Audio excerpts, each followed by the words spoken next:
Bismillahirrahmanirrahim. Assalamualaikum warahmatullahi wabarakatuh. Salam sejahtera untuk kita semua. Alhamdulillah dulur, semoga panjenengan semuanya selalu sehat walafiat.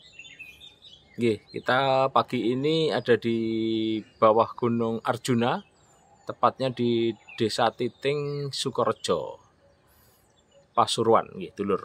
Hari ini kita nyoba review tentang energi. Energi. Jadi rata-rata kalau kita bicara energi adalah sebuah kekuatan.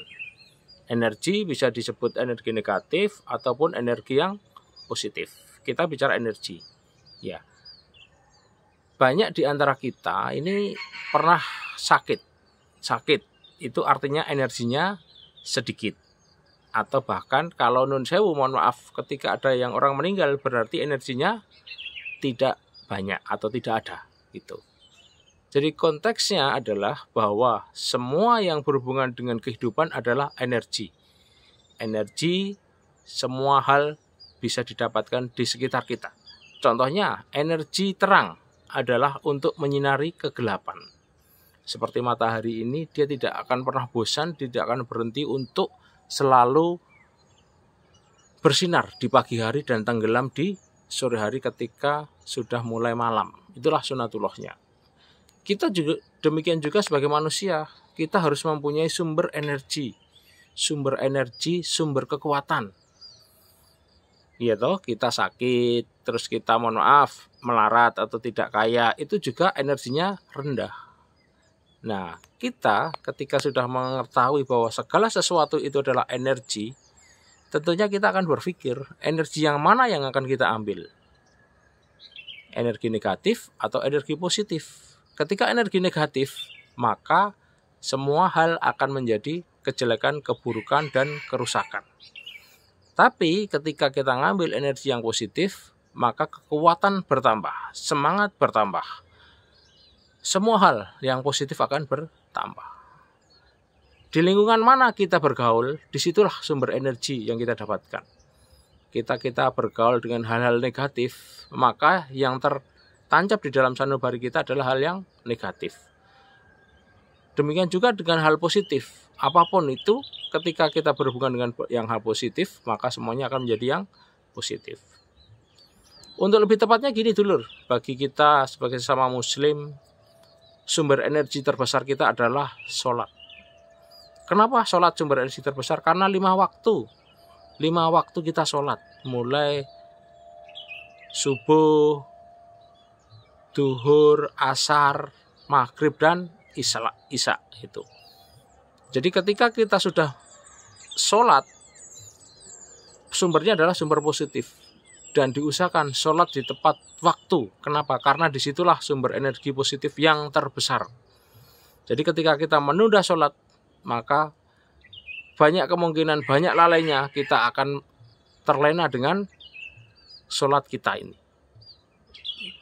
Sumber energi terbesar sholat itu kalau ketika kita tidak akan pernah ada hal negatif, tidak akan pernah kesakitan, tidak ada pernah kemiskinan atau apapun lah namanya. Karena energi kita di waktu sholat adalah energi yang besar. Energi yang benar-benar kuat, energi yang benar-benar langsung. Karena spektrumnya 5 waktu itu tidak pernah berhenti. Layaknya sebuah dunia ini berputar. Jadi sumbernya jelas. Sumber sholat adalah sumber energi yang terbesar. Yang kadangkala kita acap kali lalai, acap kali kita meremehkan, dan acap kali kita tidak melakukan sholat. Padahal sesungguhnya sholatnya di sana, sumber energinya.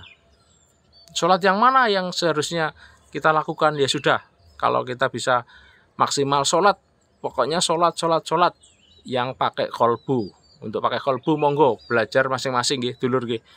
Yang penting adalah hakikatnya adalah sholat adalah sumber energi terbesar, spektrum terkuat di dalam energi yang bisa kita ambil dan kita serap untuk kita sendiri.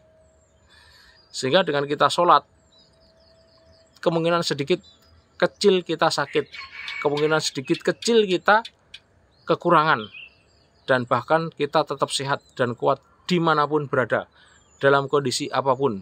Dengan kita sholat tepat waktu, maka hasil yang didapat adalah beda. Untuk rekan-rekan mohon maaf yang saat ini sholatnya masih belum maksimal atau belum bisa tepat waktu. Coba dirutinkan sholat 5 waktu tepat waktu selama 21 hari.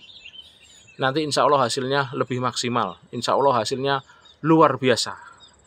Dan itu kalau bisa pakai hukum dunia, ada punish dan rewardnya. Jadi ada hukuman dan ada hadiahnya. Contoh kecil gini, Ageng punya teman itu, dia dalam keadaan terpuruk.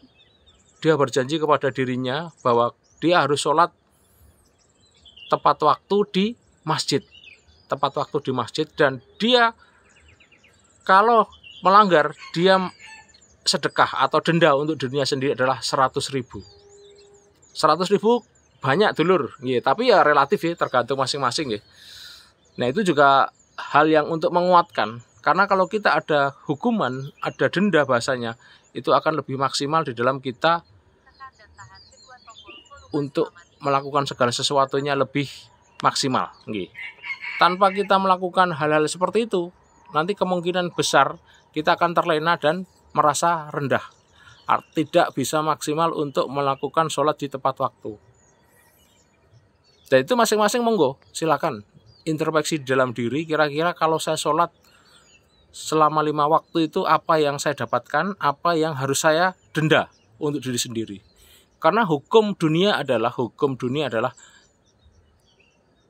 alam akan menghajar kita ketika kita terlena, ketika kita apa bahasanya, yang jelas alam penghajarnya untuk kita yang malas-malasan, untuk kita yang tidak bisa istiqomah, hasilnya adalah maksimal. Untuk kita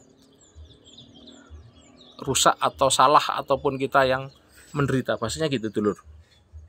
Alam punya bahasa, ya, bahasa alam yang kita tepati adalah sholat tepat waktu. Dan nanti bisa dibuktikan ketika sholat tepat waktu, mungkin di hari ke-7 tepat waktu di dalam masjid secara berjamaah, pasti luar biasa. Tidak ada kemunafikan, tidak ada hal-hal negatif yang akan menjadi pikiran kita, karena otak kita adalah otak spektrum energi negatif yang sangat-sangat positif. Semoga dulur bisa maksimal untuk kita kuat hari ini, sholat tepat waktu untuk masa depan lebih baik lagi. Semoga bermanfaat. Mohon maaf